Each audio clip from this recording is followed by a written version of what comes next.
Well, today's call, we're going to talk briefly on attitude. I'm not sure if anybody got a chance to click on the link that I sent out a couple weeks ago and that Brooks sent out recently yesterday, but we wanted to talk a little bit about attitude and listening to Earl Nightingale's Lead the Field. Is there anybody that got a chance to listen to Lead the Field yet? Oh, hi, good, Shelley. Yep.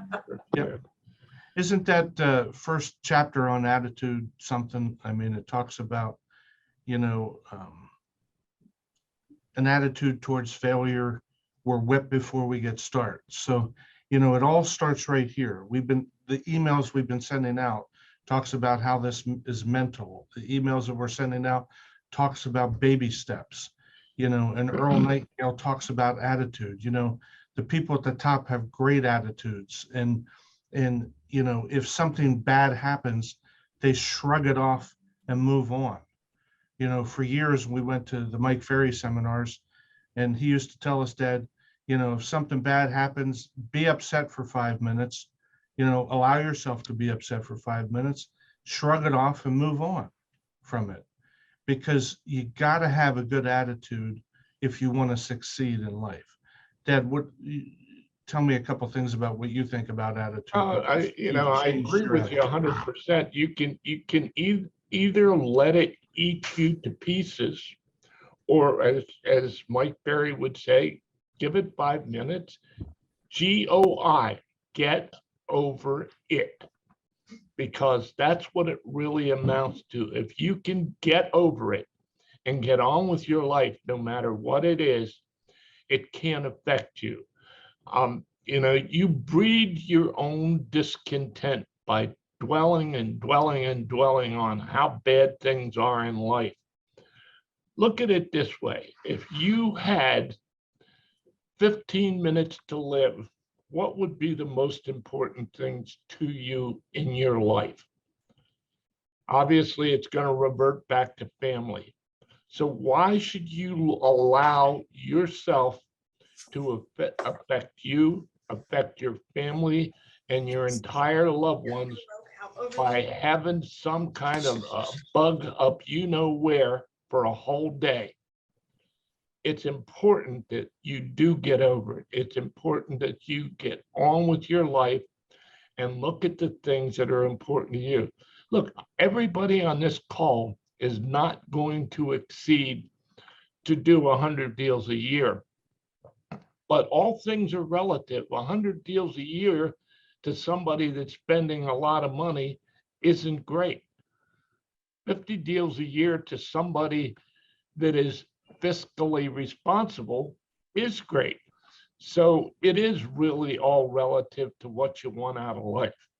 And what you want is always a return on how much you invest in your life to improve.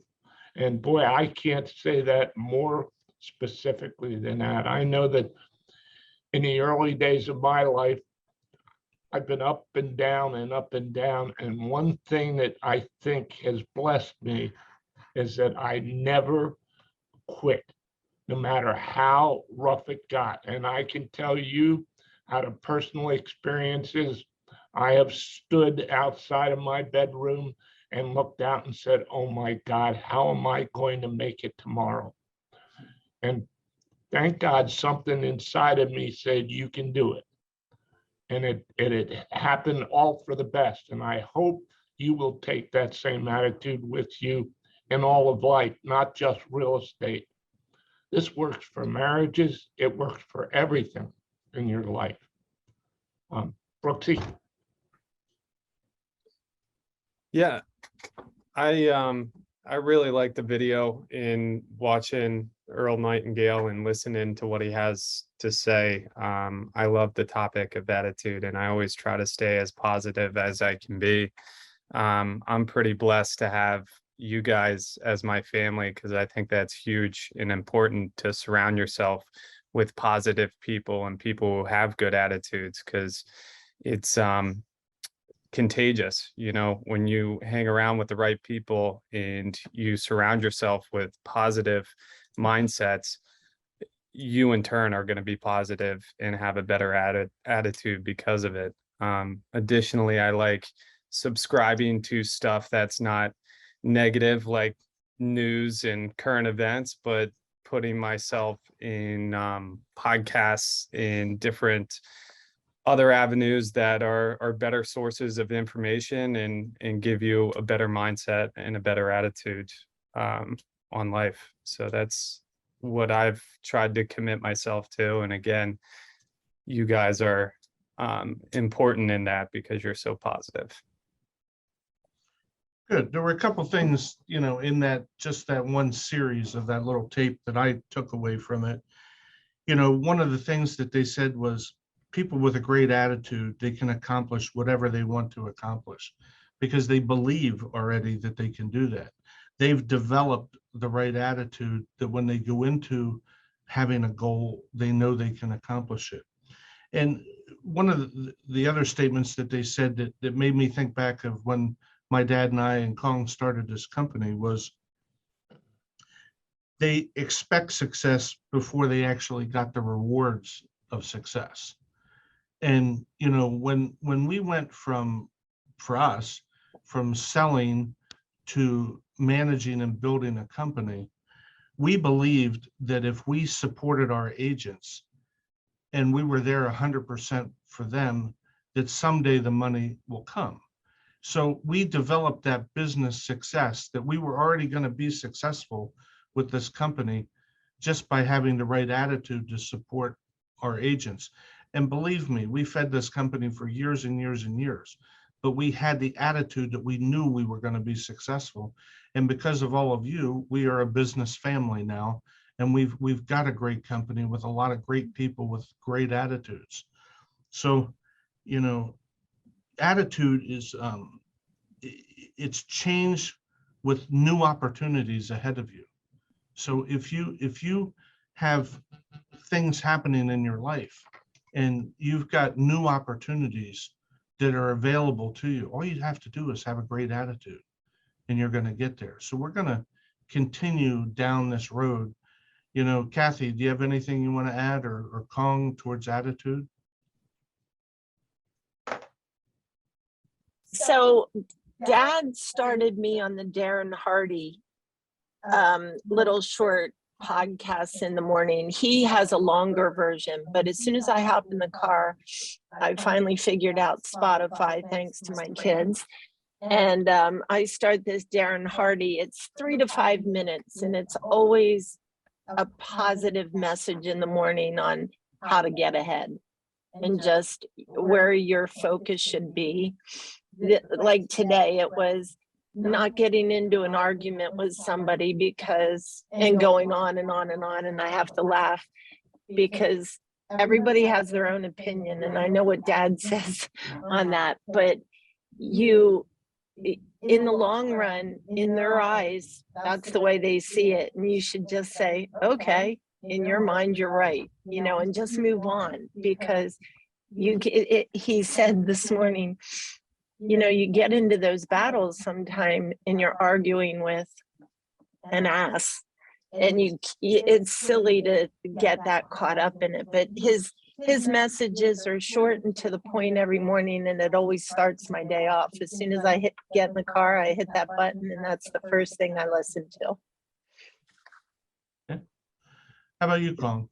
Attitude. Tim, we listened to this years ago, probably right around 2007, 2008. Mm-hmm. We probably only had 18 people in our company then. But a couple of things that I picked up, he gave I think it was a list of 10 items. And one of the items on there, and this video has to be probably 40, 50 years old. Mm-hmm. And one of the 10 things he listed on there was, don't broadcast bad news. Nobody cares. You're not going to change their mind. You're not going to change. And it's funny because I picked up on that when we first watched this video. Social media wasn't really around then.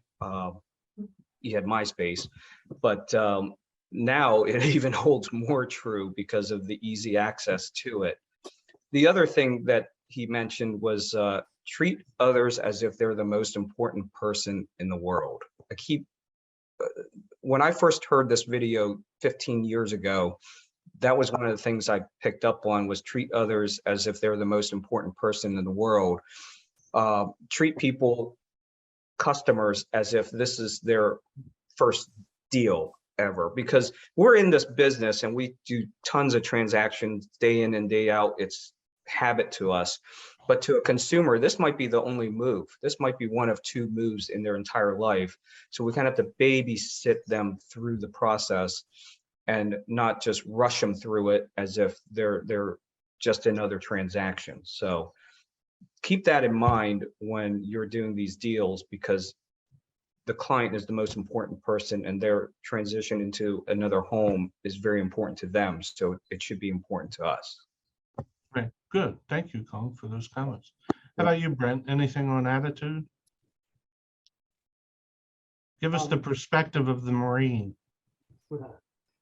I mean, pretty much everybody has said it, but the most important thing is to start your day with the positive attitude. I mean, we take so much for granted in our lives, but literally, as soon as you wake up, I mean, the best thing that we take for granted is we're waking up. And it is now our choice from that moment on to set the stage to make our day as good as it can be. And that is all done with a positive attitude. Literally, you wake up every single day and the choice is yours. And that all happens with your attitude. Stacy, you're a very positive person, have built a successful team, doing a lot of transactions. How do you keep a good attitude every day? You know, some days are harder than others, but for the most part, yes, I would agree about that, starting your morning positive, but I'm also a firm believer of ending on a positive note as well. You know, there are a lot of things that happen in a day for us in real estate, and sometimes those negative things can override all of the positive things that have happened, not just in today, but maybe just this last year. And so to reflect back on what were those positive things, I mean, the girls know here, I'm a firm believer that we manifest in this office all the positive things that happen. And so there are times when one of us is manifesting harder than the others, but we circle ourselves around people who we don't expect them to be positive 24/7, but we do expect the effort of producing those positive vibes into our universe, to God, and just giving it over what we can't control so that those positive things can flow to us. And so that's kind of, I mean, that's kind of what we do here, really. And we lift each other up when we know that someone's struggling down. So I guess just surround yourself with people who are going to help lift you up when you need lifted, and don't forget to lift others up if they're going to be lifting you up. So You know, I've read a lot about teams, and I continue to try to learn about those teams. And as Tim has said, and as we all know, together each accomplishes more. So that when you stick together like you're talking about, it really does help one another. Look, everybody's not going to be up every single second. And that means that the other teammate has to bring you back up and get you grounded again from out of that negative attitude into a positive one. Sometimes it's not easy to do, but it's worth the effort. Because if you work as one big unit, you will always succeed. Doesn't matter what it is. And you have to have a belief that you're going to accomplish what you planned and set out to do. I know that when Tim, myself, and Kong, and Ken Peak, who was with us at that time, walked into this office, we said, this is going to be ours. Tim and I went out, we furnished this place to the hilt, and said, desks, chairs, no matter, you name it, we did it. Copiers, the whole 9 yards. We had nobody. We had the four of us. But we truly had a burning desire to make this thing work. And in doing so, it did work. It continues to work. And we want to reflect that on everybody. Look, we're only a phone call away. If you need help, and I think that it can attest to everybody in this call, we're there for you. All you need to do is pick up the phone. And it'll continue to be that way forever in this company. Tim? Just like the baseball movie, The Field of Dreams, Dad. You build it, they will come. Yep. But you know, when I called on Stacy, and if you look at Stacy right now, the very first thing she did when I called on her was smile. She smiled. Okay. Can you imagine going on every appointment? Almost everybody in this call right now is smiling. You go and you see your customers and they open up the door and you smile. It already starts off a good meeting because of your attitude. Just by smiling, being nice, you're shaking there. How many people are shaking their head right now doing the same thing? That's how you get into rapport with people, is starting it off with a great attitude. You know, and then one of the things that Stacy had mentioned was at the end of the day too, you know, and that's all part of gratitude. You know, we have to have gratitude too, for not just attitude, but gratitude towards life, you know, and all the things that have, you know, every day we wake up and we're vertical, we should be grateful for that, you know. So, you know, keep listening to that. If that was just one segment of Earl Nightingale's tape that I sent out, but on iTunes or whatever, you can download the whole series of Lead the Field. And I'm telling you, it is a great, like Kong said, it might have been produced 50 years ago, but it doesn't matter. It still applies to today in your life, your business, your attitude, everything. So I don't have much more, Brooks. I knew this was going to be a short call, but I just wanted everybody to get a chance to listen to Earl Nightingale. Anybody else, thing but on you know, attitude. is Joe still on here? I would, he is somebody that I think has really changed his business around. And Yeah, looks like Joe's on there. Joe, can you unmute? if he is, Joe, I'd like you to pick up the microphone and tell us what has made you change. And I'm not me. I want to know about your change. I don't think he's there right now, but I he see has him. done a Yeah. great job in changing his whole outlook on this business. Very Anybody nice else guy. want to contribute towards attitude? Or how they're going to change their attitude? If not, we won't keep you guys. We want you to get to work and make it a great day. And we'll come up with another little topic for next week. But thank you for participating in today. Yeah, don't everybody. forget, I don't know, Aaron, if you're on here, the reminder of the company appreciation What is it, on the 23rd, Brooks? 23rd. April 23rd, we're doing the luncheon at the West Shore Country Club. And then we have that same weekend on Saturday, we have the Lake Golf Tournament at Rich Valley for the wounded veterans. Yep. It's gonna So- be two fun, great events. Hopefully, you know, you all can make at least the appreciation. Yep. Sounds good. Make it a great day and we'll talk to you later. Bye. Hi, guys. Bye.